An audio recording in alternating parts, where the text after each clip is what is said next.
సింపుల్‌గా chicken fry ఎలా చేసుకోవాలో చూపిస్తాను. ఇక్కడ నేను 1 కేజీ చికెన్ తీసుకున్నాను. అందులో కొద్దిగా సాల్ట్, పసుపు, 1 స్పూన్ అల్లం వెల్లుల్లి పేస్ట్ వేసి బాగా కలిపి మూత పెట్టుకుని చికెన్‌లో వాటర్ పోయేంత వరకు కుక్ చేసుకొని పక్కన పెట్టుకున్నాను.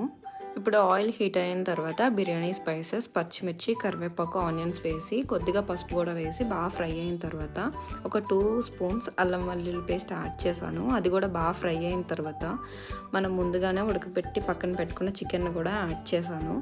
దీన్ని ఒక 5 మినిట్స్ బాగా ఫ్రై చేసుకోవాలి.